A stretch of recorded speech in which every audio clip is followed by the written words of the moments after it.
One aspect of the NFL that cannot be ignored, that shouldn't be ignored, and actually to piggyback on that, I wrote a column about it in terms of Earl Thomas's injury and the fact that Le'Veon Bell won't play. Injuries are a certain guaranteed certainty in the NFL. You better get your money when you can. That's another story. But getting back to the injury point, this Dolphins team kind of decimated by injuries in the first quarter of the season. Decimated is a little harsh. Hear me out. A little strong. Okay, hear me out. You lose your top run stuffer. You're in William Hayes. You're on your third string tight end. And don't feel comfortable enough in playing him, so you actually have to play an offensive tackle as a tight end.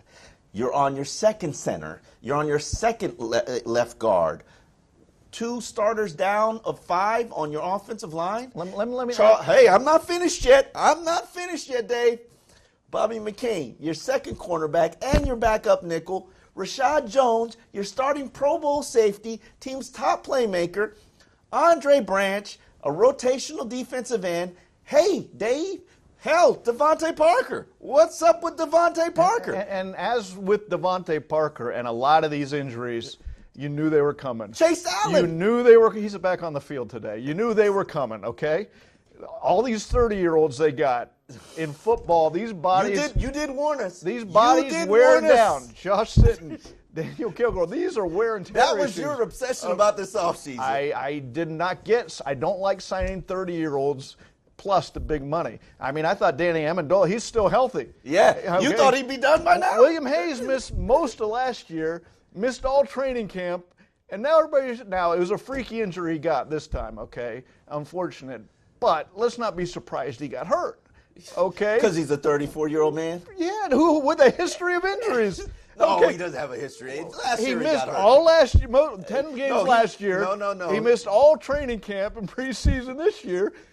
And they're having rest days for a lot of these Dolphins. Which, that is true. Which boggles my mind. You're building a culture. The whole thing is culture. Hey. Frank Gore's a 35-year-old man. He doesn't need to practice every day. You're building a culture. Your culture can't be, we're resting a lot of players here. Okay? If you're building a culture, build a culture. But don't do that and then give this, no, we can't play these guys. So it's very weird. But, yes, they've been hit by injuries. A lot of teams are hit by it. Tyler Eifert's out this week, a big part of the Bengals offense. Teams are hit by injuries. They're not on their third tight end. You know what? Let's talk about that third tight end stuff. Marquise Gray didn't play at all last year. All of a sudden, he did play last year. Barely. In situations. Barely played at tight end. All right. Okay. Fine. And so they draft 2 tight ends. Now they're not ready. But the larger point is they didn't have an answer at that position. Okay, that's the tight to me. ends aren't ready. Are you going to eat a fruit before it's ripe?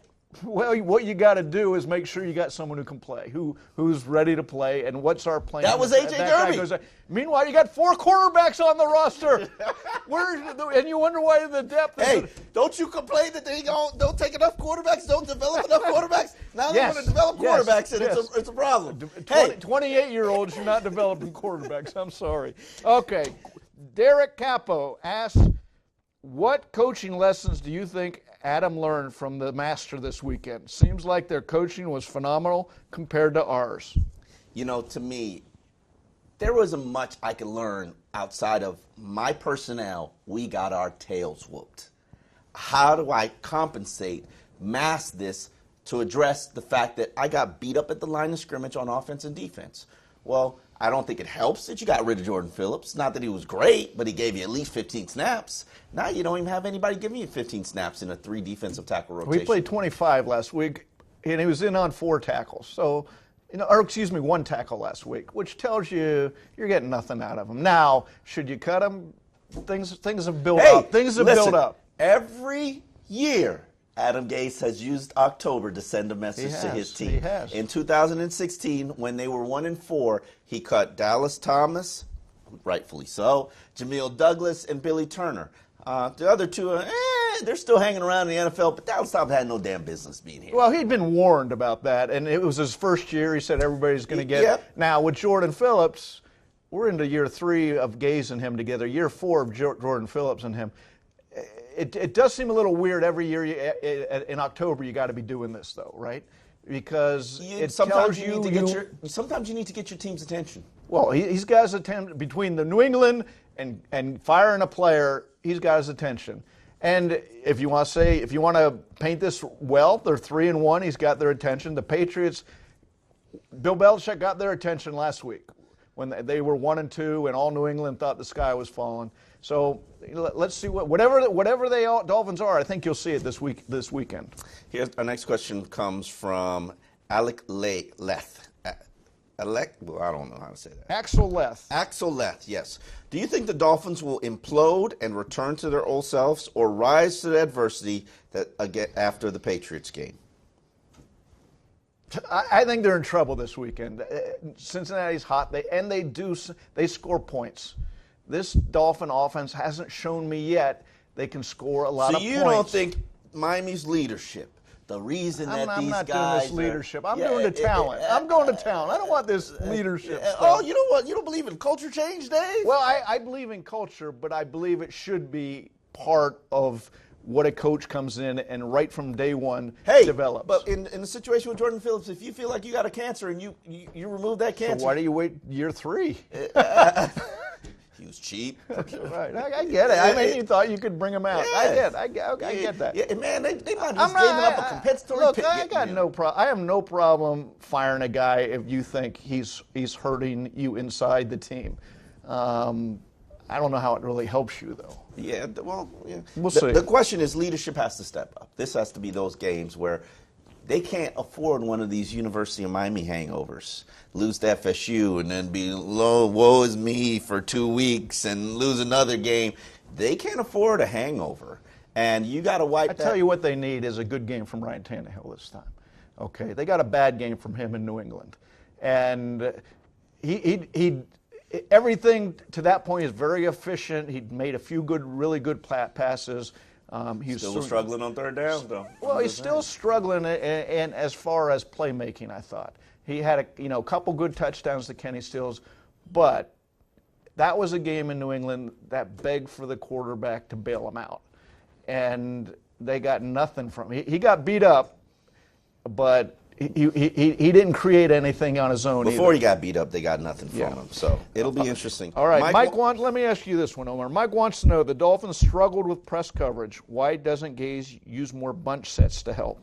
I think he does use bunch sets. I mean, that's why you see Albert Wilson and Jakeem Grant. What people don't understand is the offense goes in there with like 3 plays, and they call the plays predicated on what the defense is showing them. So when you see those quick screens, that's because the defense is playing off, and they're hoping that, hey, we catch it, we get in 4 yards as a run, and maybe even more. And the first 3 games of the season, you were getting more. Well, yeah, but teams see that, and I'm surprised it took that long to stop those bubble screens. You knew Belichick was going to be ready for that. Person was going to stop it. It was going to be This Belichick. offense goes horizontal a lot of times and very rarely vertical, especially on games like that. And that'd be one of my criticisms of it. But I think they do use, they're going to struggle against the press without Devontae Parker. Right. That's just the reality of it. Every receiver serves a purpose in this offense. You know what Devontae Parker's purpose is? To play press coverages. Nobody else's purpose is to play press coverages. It's Devontae. The problem is you don't have another guy who could do it. Like Albert Wilson's touchdown against the Jets, they backed off him. He got a free run. And that's where their speed comes into play if teams allow it. But when they want to be in your face and jam you. Now, I'll say not a lot of teams get in the face like the Patriots do.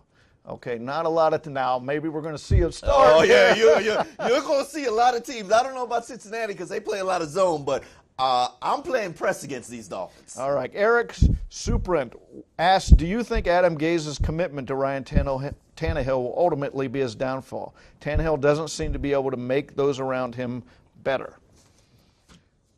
Now, remember, just last week you said he was doing that, that glow, movie. It was the show enough. He was going to be show enough. I want to see a little consistency here. All right. Fine. The main criticism that I've always had about Ryan Tannehill is his lack of consistency, is his struggles on third downs. Well, he played well first 3 games, then he came back down to earth. Next game, you might have a 80, 90 quarterback rating, and the next week he'll give you a 100 quarterback rating, and the next week he'll give you a 50. That's just the nature of Ryan Tannehill. And then on top of that, struggles on third downs. Now, I don't blame all of the third down issues on Ryan Tannehill, but it has been a consistent issue for 6 years. So at some point, you got to see a quarterback who is willing, able, and capable of making big boy throws. Have you seen that from Ryan Tannehill? You've seen a few throws this year. 75-yard touchdown to Kenny Stills. In the Raiders game, he had a great laser over the middle. But are you saying consistently? No, to me, Tannehill needs Matt Ryan talent around him. He needs one of the game's great receivers. He needs a tight end. He needs a great running game, a very effective offensive line. Then he'll be fine. But if you're asking him to lift the boat of the offense, to be Tom Brady-ish or Aaron Rodgers-ish or Pat Mahomes-ish right now, that's not your guy. And as far as the question, Gase has married himself to Tannehill. He has. Okay. And you know, he's got 4 quarterbacks there. But he came here for Tannehill. He had options. He said. Now, he had options, you're right. This is the quarterback he chose. What he's smartly done is back Tannehill 1,000% and said, he's my guy. You guys don't know what you're talking about, criticism. That's what a coach should do. And we'll defend him to the end. And the question is, he's supposed to be a quarterback whisperer. Can he? And so far he's propped him up. Brian Tannehill is still the 7th highest rated quarterback in the NFL. So I'm not going to sit here and say, hey, it's Gase isn't doing his job. He's propping him up. He's a top 10 quarterback right now. 3-1 team. Facing a lot of adversity. So why do we feel like things are sinking, Omar?